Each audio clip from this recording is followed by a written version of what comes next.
Nous sommes toujours au salon Your Future à l'Orange Vélodrome de Marseille. Merci de nous suivre pour ce live de cette deuxième journée. Et on va parler d'un métier peut-être que vous avez déjà vu apparaître ici ou là à la télévision ou sur des affiches, mais que vous ne connaissez pas la fonction. C'est celui de directeur artistique. Parce qu'évidemment, les métiers de la création évoluent à une vitesse folle avec l'intelligence artificielle, les nouveaux outils numériques à disposition et les mutations culturelles. Ça redéfinit ce métier qu'on pensait connaître entre maîtrise technologique, intuition et singularité créative. Pour comprendre comment on devient directeur artistique et surtout demain avec les nouvelles technologies, nous recevons Jonathan Azerwal, professeur de direction artistique à l'ITCOM Art Design de Aix-en-Provence. Merci d'être avec nous. Merci à vous, ici, bonjour. Dans ce salon.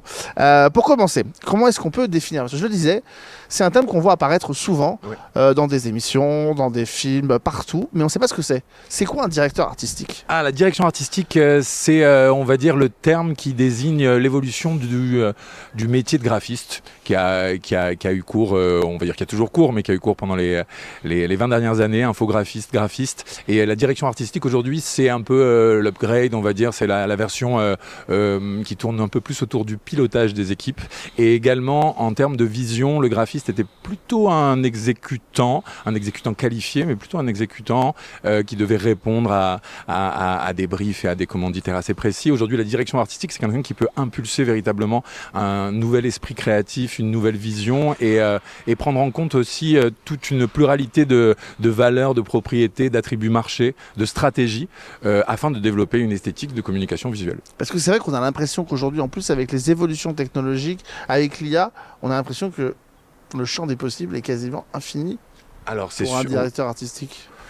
C'est sûrement infini en termes de potentialité. C'est sûr qu'on a vraiment accès maintenant à tous les médiums, à toutes les capacités de développement. On est capable de déployer de manière autonome énormément de ressources, qu'elles soient statiques, vidéo, même au niveau du son, au niveau de l'animation. C'est vraiment, effectivement, c'est infini. Après, cette affinité est très théorique. Pour trouver sa pertinence, elle doit être appliquée à des solutions concrètes et des problématiques de terrain. Et comment, pardon de vous poser cette question qui est peut-être naïve, mais on a évidemment on a envie de décupler son potentiel créatif et en même temps, on a envie de garder sa singularité qui fait sa signature. Ouais. Et est-ce que la technologie et la progression de la technologie, finalement, avec beaucoup de gens qui ont accès aux mêmes outils, rend pas encore plus difficile la création de cette singularité? Eh bien, toujours pareil, ça dépend comment on utilise l'outil. La singularité créative dont j'ai pu parler, dont on parle en cours, c'est la capacité justement à utiliser les outils afin de catalyser ce qui peut être singulier en nous et ce qui peut être de l'ordre d'une vision culturelle, d'une vision aussi personnelle. Des choses. La singularité, c'est quelque chose qui doit s'acquérir. Je pense que même au-delà des outils qui sont à notre disposition, la singularité, c'est quelque chose qui est une conquête. Arriver à imposer quelque chose de singulier et d'unique dans ce monde qui a tendance quand même à de plus en plus être dense. En fait c'est une conquête et en fait l'IA doit être utilisée à ces fins-là, c'est-à-dire à déployer quelque chose qui à la base est singulier, unique et ne doit pas évidemment participer au fait d'uniformiser, de rendre les choses monolithiques et toutes ressemblantes, quoi. Et d'être voué à une intention créative, mais au sens le plus littéral du terme, c'est-à-dire d'avoir vraiment une création et pas, si je devais jouer sur les mots, une recréation de choses qui ont déjà existé, parce qu'on l'a vu avec les IA génératives et notamment je crois que c'est le studio Ghibli qui a été obligé de s'insurger parce qu'on lui piquait ses idées, que vous pouvez créer en tant que directeur artistique des choses et que l'IA générative vous le fasse reprendre par d'autres. Oui, alors ça c'est possible, ça fait partie des écueils qu'on peut rencontrer à partir du moment où on a commencé à automatiser les choses et à partir du moment où on donne à disposition du grand public des algorithmes qui sont extrêmement puissants. Mais nous, ça nous intéresse peu parce que de toute façon, notre pertinence, elle vient du fait justement d'émerger. Donc reproduire, faire ce que le grand public va faire, c'est pas du tout notre pôle d'action. Mais j'imagine, pardon, que les élèves, il faut les les encadrer, parce ils sont qu'on encadrés, hein. on le voit dans toutes les écoles, même dans les écoles d'ingénieurs ou d'autres. Ouais. La question, c'est de savoir à quel endroit on positionne la place de ces IA et des choses-là. Donc, Alors, le truc, c'est que les élèves ont sont formés de manière extrêmement rigoureuse sur la méthodologie. Et dans la méthodologie, il y a la pertinence et la stratégie. Et à partir du moment où on fait des choses, non pas pour produire, mais pour répondre et pour résoudre, alors à ce moment-là, on peut juger les choses dans leur efficience et dans leur, encore une fois, dans leur pertinence par le fait qu'elles sont une solution à une problématique et pas simplement une production. Une simple production comme ça, laissée à la vacuité du monde, si vous voulez, au chaos des productions comme ça individuelles, pour nous, ça ne nous intéresse pas. Nous, ce qui nous intéresse vraiment, c'est de répondre à une problématique, donc évidemment à la définir, à trouver des vecteurs qui puissent résoudre les différentes équations qu'elle contient, et ensuite à vérifier, à tester et à rendre crédibles en fait les solutions qu'on a apportées. tout ce qu'on dit et qu'on ne nomme pas encore, mais c'est de laisser la place à l'humain, à l'intuition humaine, qui est quand même l'outil le plus incroyable qu'on ait pu avoir. Pourquoi l'intelligence humaine, elle est capable de sentir son époque, les signaux faibles et l'air du temps, et ça reste indépassable face finalement aux modèles statistiques et aux modèles qui existent à droite à gauche?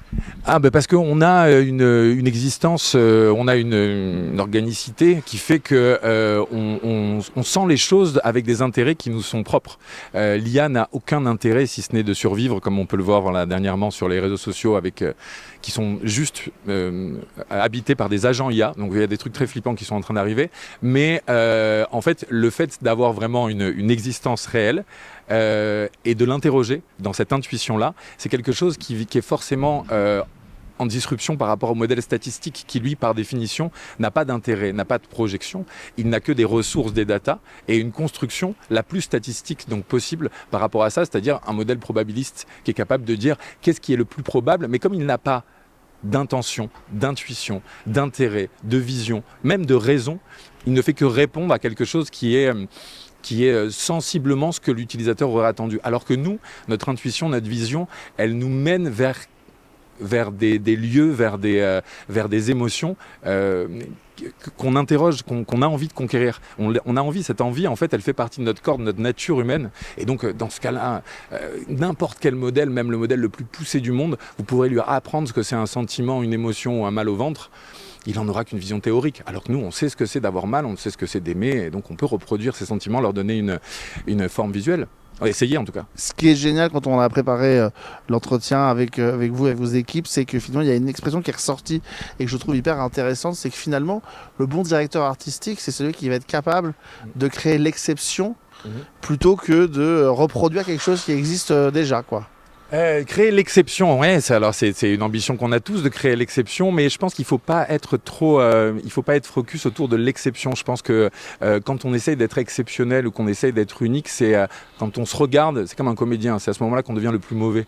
L'idée, c'est d'essayer de se nourrir, de se cultiver, de suivre ses flux personnels, de devenir quelqu'un de plus avec une meilleure acuité, avec une meilleure avec des valeurs peut-être plus assises en nous-mêmes, et cette exception, elle va arriver, elle va émerger, et je pense que c'est comme dans toute grande découverte scientifique, ça arrive parce qu'il y a un vrai investissement honnête, il y a beaucoup de probité intellectuelle et beaucoup de probité esthétique, et là il y a quelque chose qui peut émerger d'exceptionnel. En tout cas, sinon l'exception, en tout cas la singularité, c'est ce que vos équipes s'efforcent de faire au sein de l'école, les professeurs, l'enseignement de manière générale, le regard pédagogique, tout ça vise à aller chercher la singularité que les ressources en ligne ne peuvent pas prodiguer. C'est ça qui est intéressant. Et alors, ce qui est intéressant aussi, c'est qu'il y a une confusion sémantique entre la singularité qu'on veut trouver dans chaque élève et qu'on veut encore une fois faire émerger de tous ces pôles de création, qui est en fait la possibilité d'exprimer une personnalité à l'intérieur d'une stratégie, à l'intérieur d'une fonction, à l'intérieur d'un mouvement esthétique. Et il y a l'autre terme, la singularité, qui est censé arriver quand l'intelligence artificielle sera beaucoup plus intelligente que tous les humains réunis. Donc c'est rigolo en fait que cette singularité-là, c'est en même temps celle qu'on appelle de nos voeux et en même temps celle qui nous effraie. Mais nous, effectivement, on essaye, en fait on se dit, au milieu de toutes ces conventions modélistes, où tout est modélisé, où tout est matricé, nous on essaye de faire émerger finalement quelque chose de plus unique. Avec quelque chose de précieux qui est la notion de collectif, parce que c'est vrai qu'on est quand même encore pétri par l'image de l'artiste qui est dans son dans son reclus, qui travaille tout seul, qui crée sa sculpture, sa peinture ou autre chose. Et vous valorisez le travail en groupe, les échanges, pour évidemment aller au-delà des doutes et de faire émerger des talents finalement. C'est ça qui est important. Ouais, c'est ça, exactement. Aller au-delà des doutes. En fait, moi-même, j'ai pas été très scolaire dans ma vie et j'ai compris sur le tard. Et maintenant, en étant prof et coordinateur de la filière communication visuelle, je comprends à quel point il y a une vraie valeur ajoutée à fonctionner ensemble.